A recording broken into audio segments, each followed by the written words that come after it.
Kilalanin ang BFP Bangsamoro Autonomous Region in Muslim Mindanao. Alamin ang kultura. Pagyamanin ang kaalaman. Buksan ang isipan para sa BFP BARM in Focus. In Focus.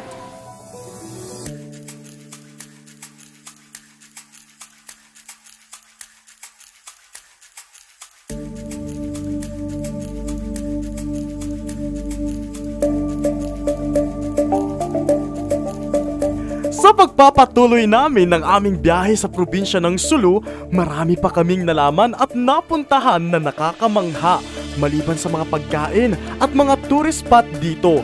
Alam nyo ba na nakakamangha rin ang mga tao sa Sulu? Tausug ang pinakamaraming tribo na namumuhay dito, kabilang sa mga lahing Bangsamoro na unang nanirahan sa Pilipinas. Ang ibig sabihin ng Tausug ay mga tao sa Sulu. Sabi naman ng iba ay mga taong matatapang, likas na katangian ng isang Pilipino. Masaya, sagana sa likas na yaman at tahimik ang probinsya ng Sulu. Malayo sa mga haka-haka at mga kwentong ating naririnig sa mga balita. Isa sa kanilang katangian ay ang pagiging mapagbigay. Dahil sa katangiang ito, binigyan tayo ng pagkakataon na maikot ang iba't ibang munisipalidad ng Sulu.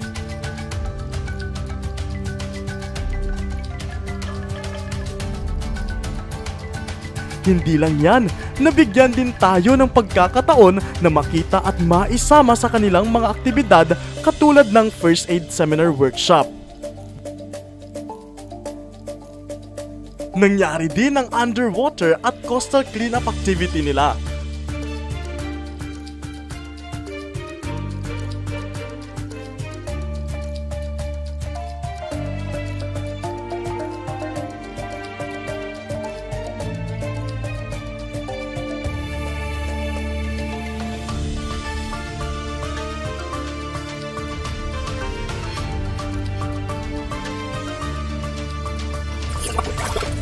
So ito yung mga nakuha nating mga basura galing doon sa ilalim ng dagat. So tara, tignan natin kung anong mga nasa laman nito. So ito yung mga basura na nakuha natin galing doon sa ilalim ng dagat. Ilan sa mga nakuha nating basura ang mga straw, bote, mga plastic at cellophane.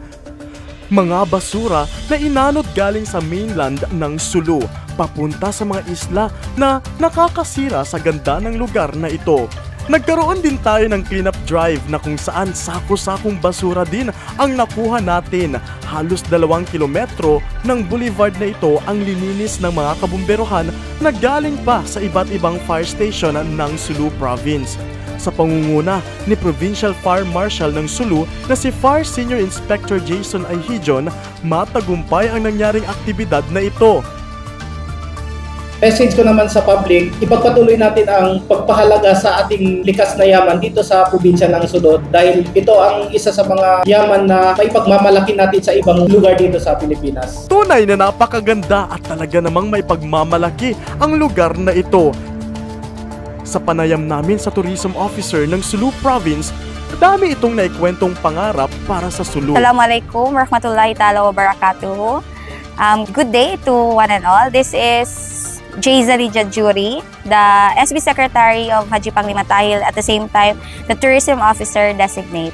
Yes. So nandito tayo ngayon sa Panglima Tahil Island. Ay, ma'am, ano po yung gagawin natin dito sa island po? Okay, so ngayon sir, nandito tayo sa Rahmat Dive Resort, Barangay Bangas, Haji Panglima Tahil, Sulu. Pag pumunta po kayo or nagbisita po kayo sa Haji Panglima Tahil, meron kayong dalang tour package na may offer. Commonly na ina-acquire ng mga tourists is yung island hopping tour package namin. Sa island hopping po, meron tayong mabibisitang 3 islands. Wow. Yung first island po natin, first stop natin is yung Lahat-Lahat Island or also known as the Graveyard Island. Oh.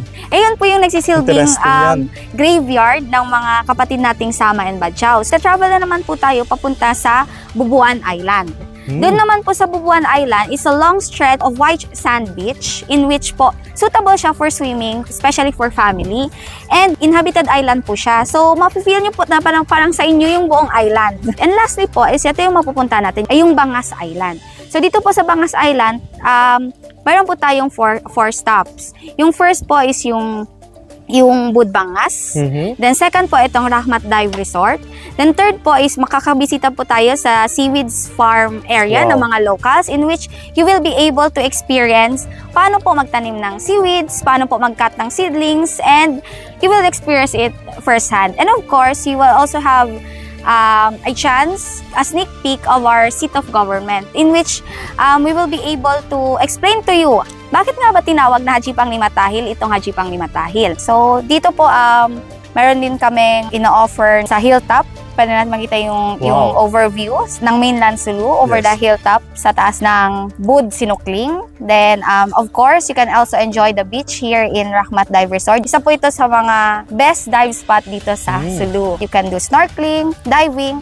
We also have po yung mga kayak and pedal boat na nandito na pwede nyo i-try later on. And of course, you can also try yung cliff diving. Welcome na welcome nga ang mga turista dito.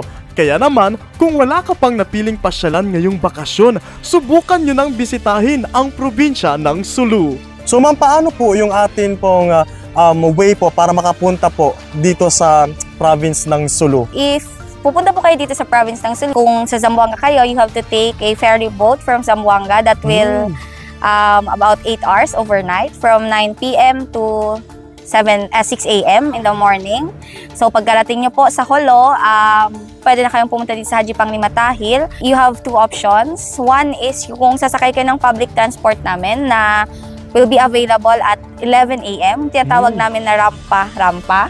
Okay, so yung fare po is 50 pesos. Pero kung sasakay kayo nun, you have to spend the night here in Haji Pang Limatahil because wala na pong biyahe in the afternoon. Okay. But then, kung you plan to stay sa daytime lang, day tour lang, pwede po kayo mag-charter ng bangka, ng rampa-rampa. Kung sawa ka na sa mga madalas mong puntahan ng mga beach resort, dito paniguradong mag-e-enjoy ka at babalik-balikan mo. Meron silang mga water activities, sports activities, overview sighting, at mapapasyalan din ang mga iba't ibang beach katulad ng Sunogan, Indanan, Sulu! Stambak Beach Resort! Ilan lamang yan sa mga maaari ninyong mabisita dito sa probinsya ng Sulu. Malayo man ang lugar na ito, malayo na rin ang kanilang narating mula sa pag-unlad at kapayapaan ng probinsya. Tuloy-tuloy na nga ang pagbisita ng mga turista dito. Kaya wag nang magpahuli, mag-impake na dahil panigurado dito sa Sulu, ikaw ang bida. Landiyan ka mo sa Sulu.